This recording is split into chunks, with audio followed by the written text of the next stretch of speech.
की माझे कपडे टाईट झाले, तर पोट वाढले माझं, तर माझं वेट वाढले, मला कमी केलं पाहिजे, म्हणून तुम्ही हा फॉर्म्युला यूज करता की जिमला जायचं आणि कमी खायचं. नमस्कार, मी संग्राम चौगुले आणि परत एकदा मराठी चॅनल माझा चालू केलं आहे यूट्यूबचं. आणि मी त्याच्यावरती एकदम सिम्पल बॉडी बिल्डिंग जे करतात, फिटनेस जे करतात, त्यांच्यासाठी मी टिप्स टाकणारच आहे. पण माझा दुसरा मोठं असं आहे की जे जनरल पब्लिक आहे, कॉलेजचे लोक असतील, जॉब करत असतील, तर अशा लोकांना फिटनेसची सध्या खूप जास्त गरज आहे. आणि त्यांना गाईड करण्यासाठी सोशल मीडिया किंवा यूट्यूब हा एकच ऑप्शन त्यांच्याकडं असतो, कारण बऱ्याच लोकांना रेग्युलर जिम पण करता येत नाही आहे. सो मेजर सब्जेक्ट आज मी घेतो आहे की वेट लॉस करायचा असेल तर लवकर वेट लॉस करण्यासाठी काय करायला लागेल. तर परत करेक्ट करतो मी, लोकांच्या डोक्यात एकच बसलं असतं की वेट लॉस, सो मी सांगतो की फॅट लॉस.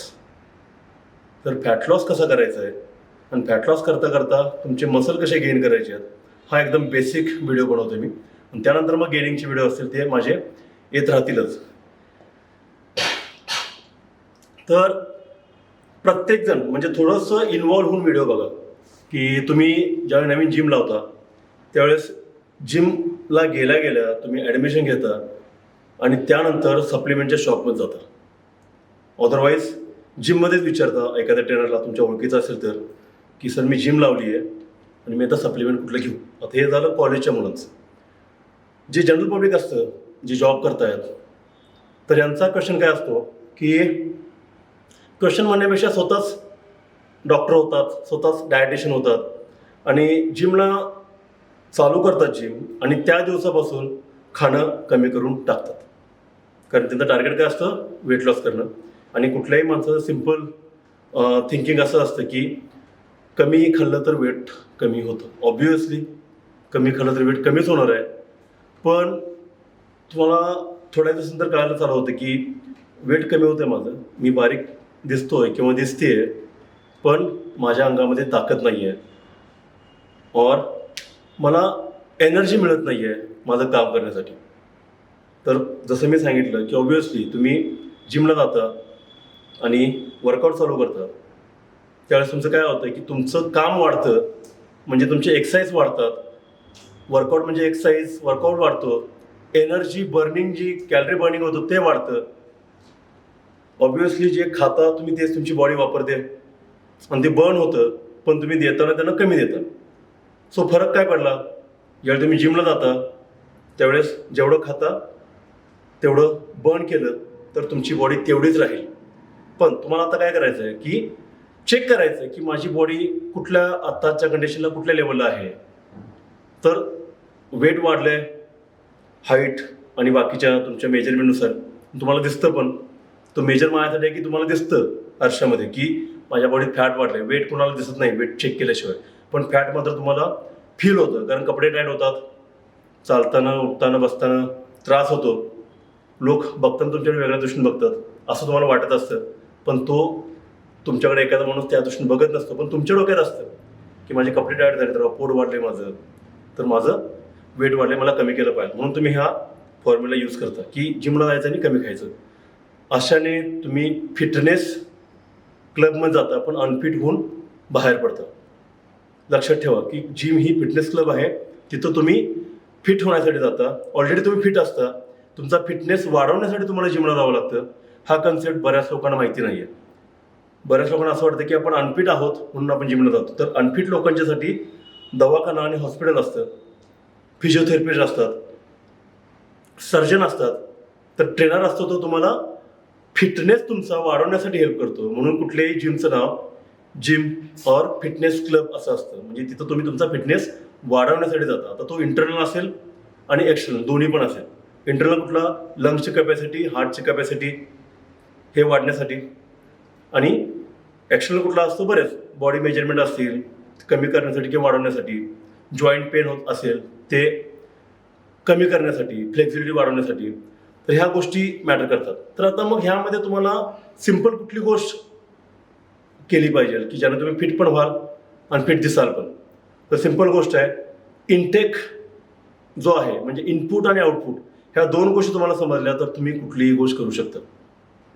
सो तुम्ही जेवढं फूड खाता ते तुमची एनर्जी म्हणून बॉडी यूज करते. जे एक्स्ट्रा असेल ते स्टोअर करून ठेवते इन फ्युचर यूज करण्यासाठी, की तुम्ही कधी खाल्लं नाही, कधी कमी पडलं तर ते यूज करता येईल म्हणून.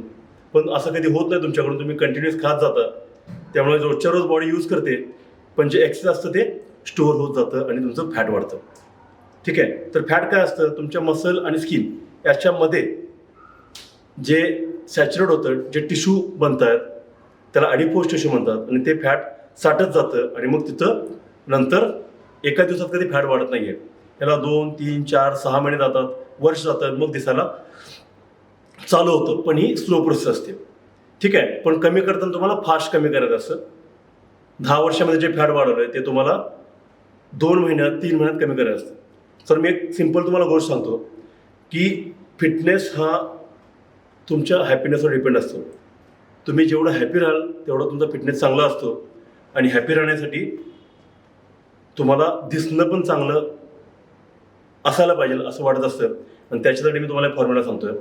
कुणीही जर जिम लावली तर ज्यावेळी जिम जॉईन करता तुम्ही, मेल असेल और फिमेल, मोस्टली फिमेलसाठी सांगतोय, कारण त्यांच्यामध्ये डायटिंगचं जास्ती डोक्यात असतं त्यांच्या, की डायटिंग केलं पाहिजे.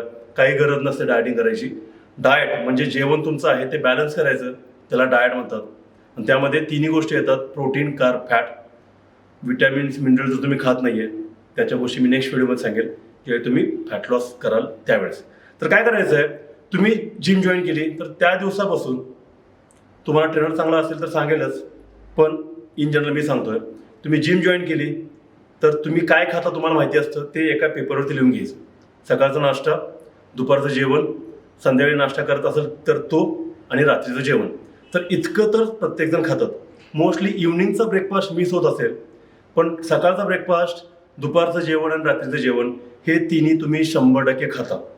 एक जनरल माणूस हे खातच असतो. तर काय करायचं आहे, हेच जेवण फक्त स्प्लिट करायचं आहे. म्हणजे काय कराल, ब्रेकफास्ट तेवढाच ठेवा. ठीक आहे. ब्रेकफास्ट करून तुमच्या कामाला गेलात किंवा कॉलेजला गेलात तर दुपारचं जेवण जर घरी करत असाल, जेवढं जेवण खाता ते स्प्लिट करा. आता स्प्लिट कसं करणार, अर्धं तुम्ही आत्ता खा आणि जे अर्धं जेवण असेल ते कॉलेजमधून किंवा बाहेरून आल्यानंतर खा. म्हणजे काय झाले, तुमच्या 2 मीलचे 3 मील झाले. ब्रेकफास्ट आणि लंच तुम्ही डिवाईड केला. ठीक आहे. अर्धा करा सरळ.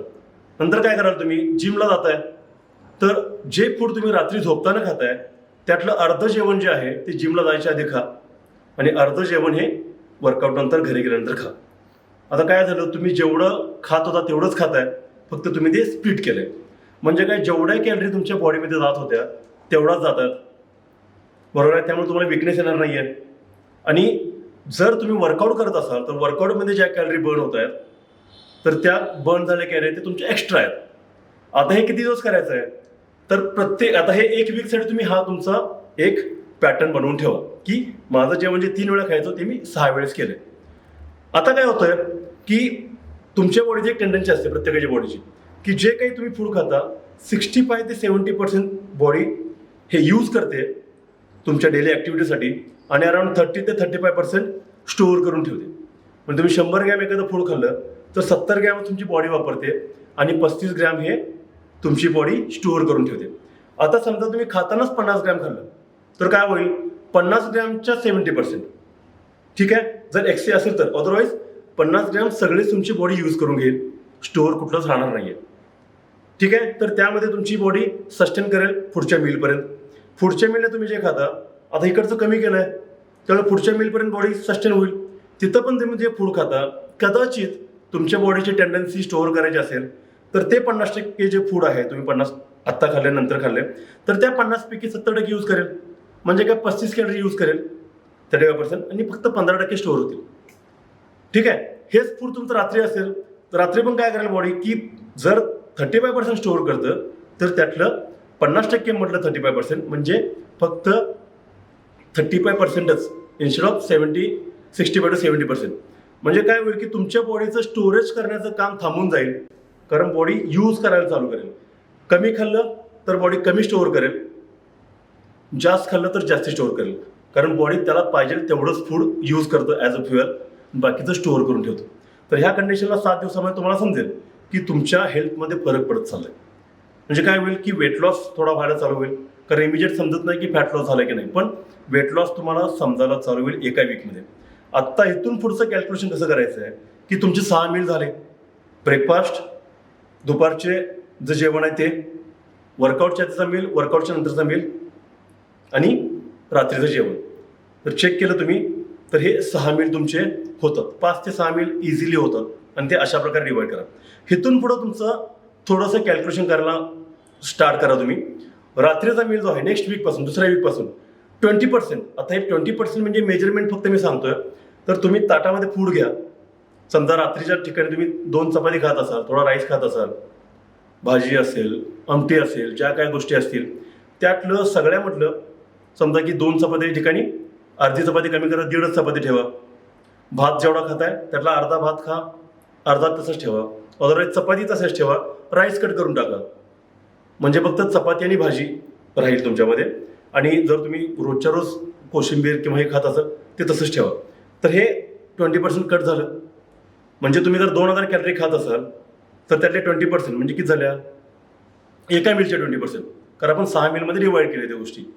म्हणजे अराउंड 400 ग्रॅममधून तुमच्या ह्या 20% कमी झाल्या. म्हणजे किती होतील, 80 कॅलरी अवरेज तुमच्या कमी झाल्या. ठीक आहे. तर काय करायचं, ह्या एक वीकमध्ये तुम्ही संध्याकाळची मीलमध्ये कमी करत जा. सेकंड वीकमध्ये काय करायचं, त्याच्या आधीचा मील जो असेल त्यामध्ये 20% कमी करा. तर हे कॅल्क्युलेशन्स मी डिस्क्रिप्शनमध्ये देईल तुम्हाला समजण्यासाठी. तर प्रत्येक वीकमध्ये तुमच्या एका मीलमधून 20% फूड कमी करत जा आणि ते पण डिनरपासून स्टार्ट करा. आधी डिनरमध्ये येईल, नंतर वर्कआउटच्या आधीचा मील कट करा, कारण नंतर तुम्हाला गरज असते. कारण आधी खाता तेच बर्न करा. सो बर्न करा आणि नंतर थोडंसं खा. सो असं करत करत तुम्ही डिनरपासून ब्रेकफास्टपर्यंत द्या. ब्रेकफास्ट मोस्टली कमी करू नका. जर तुम्ही सकाळी वर्कआउट करत नसाल किंवा काही असेल, ब्रेकफास्ट हा गरजेचा असतो. कारण रात्री तुम्ही 6 ते 7 तास झोपता, त्यामुळे सकाळी तुम्हाला जास्ती खायची गरज असते आणि ते फूड तुम्हाला दिवसभर यूज होत असतं. सो संध्याकाळचं कट करत राहा, ब्रेकफास्ट कंटिन्युअसली तसाच ठेवा. ठीक आहे. आता एक अशी कंडिशन येईल की तुम्हाला रिक्वायर्ड कॅलरी जेवढ्या आहेत तेवढ्या तुमच्या जमा होतील रोजच्या जेवणामध्ये आणि तुमची बॉडीला गरज आहे तेवढी बॉडी यूज करून घेईल. त्यावेळी तुमचा फिटनेस प्रॉपर राहील आणि हे तुम्हाला व्हिजिबल होईल आरशामध्ये. वेट चेक करायची गरज पडणार नाही. आता काय करायचं आहे की तुम्हाला कमी करायचं आहे अजून ह्याच्यापेक्षा. मग काय करायला लागेल तुम्हाला, तर तुम्ही असं कमी करत चालला तर एका लेवलला काय होईल की तुमची रिक्वायरमेंट 1800 कॅलरीची असेल आणि तुमच्या कॅलरीज झाल्या 1400 किंवा 1500. तर तुम्हाला वीकनेस फील होईल. वर्कआउटला वेट स्ट्रेंथ देणार नाही आहे किंवा चक्कर आल्यासारखं होईल बऱ्याच वेळेस, कारण तुमची बॉडीची नीड तुम्ही कंप्लीट करत नाही आहे. मग तुम्हाला समजते की आता तुमच्या कॅलरी आहेत ह्या तुमच्या गरजेपेक्षा तुम्ही कमी खाता. मग तुम्हाला बॅलन्स करायची असेल बॉडी, तर तुम्हाला कमी पडते असं वाटतंय, त्यावेळेस तुमच्या वर्कआउटच्या नंतरचा जो मील असेल तो 20% वाढवायला चालू करा. आणि त्यामध्ये काय वाढवाल तुम्ही, ज्याच्यामध्ये हाय प्रोटीन असेल, कॉम्प्लेक्स कार्ब असतील आणि गुड फॅट असेल. म्हणजे हे तुमच्या बॉडीच्या इसेन्शियल गोष्टी झाल्या. म्हणजे काय तर तुम्हाला वाढवायचं आहे कारण तुम्हाला एक्स्ट्रा कॅलरी पाहिजे. सो ह्या गोष्टी वाढवत जा. मग तुम्हाला तुमची स्टँडर्ड मेजरमेंट असणारी बॉडी जी तुम्हाला पाहिजे आहे ती बनेल. आता ह्यामध्ये तुम्हाला जर गेन करत राहायचं असेल मसल्स, मोस्टली आता कॉलेजच्या मुलांचं येईल, तर तुम्ही प्रत्येक मीलमध्ये हे 20% डाएट वाढवत जा. तो पण ब्रेकफास्टपासून डिनरपर्यंत करत द्या. डिनरमध्ये कुठल्याही गोष्टी जास्ती वाढवू नका, कारण त्यानंतर तुम्ही झोपत असता आणि झोपल्यानंतर तुमची बॉडी जास्ती कॅलरीज यूज करत नाही आहे. यूज करते असं नाही की झोपल्यावर करत नाही आहे. तुमची बॉडी 24/7 कॅलरीज यूज करत असते, पण झोपेत तुमची बॉडी कमी यूज करते. सो तुम्हाला कमी कॅलरीजची गरज असते आणि जे काही खाता ते लॉंग टर्म चाललं पाहिजे असं फूड खायचं असतं. म्हणजे मोस्टली केसिन ज्याला म्हणतात की स्लो रिलीजिंग प्रोटीन, ज्याला आपण केसिन एक जनरली म्हणतात सगळे लोक. तर केसिन घ्यायची गरज नाही आहे, पण तुम्ही दूध असेल, स्किम मिल्क असेल, हे व्हे प्रोटीन खात असाल तर हे दुधामध्ये घेऊन घ्या, किंवा व्हे प्रोटीन असेल तर ह्या बऱ्याच गोष्टी डिस्क्रिप्शनमध्ये तुम्हाला मिळतील. तर अशा प्रकारे जर तुम्ही तुमचा डाएट मेंटेन केला तर तुम्हाला without any dietitian, without any doctor, unfit न होता विथ फुल एनर्जी तुमची बॉडी पण चांगली होईल आणि तुम्ही चांगले दिसाल पण. सो हा फॉर्म्युला ट्राय करा. थोडं तुमच्यासाठी काम करा. पेन पेपर घेणं गरजेचं आहे. तुम्ही रोज काय खाता लिहिणं गरजेचं आहे आणि मी ज्या पद्धतीने सांगितलं आहे त्या पद्धतीनं फूड कट करत जाणं हे गरजेचं आहे. तर मी ट्राय करेल की तुम्हाला अजून चांगलं समजण्यासाठी थोड्या गोष्टी मी माझ्या व्हिडिओमध्ये ॲड करेल की कसं कट करायचं कुठल्या गोष्टी.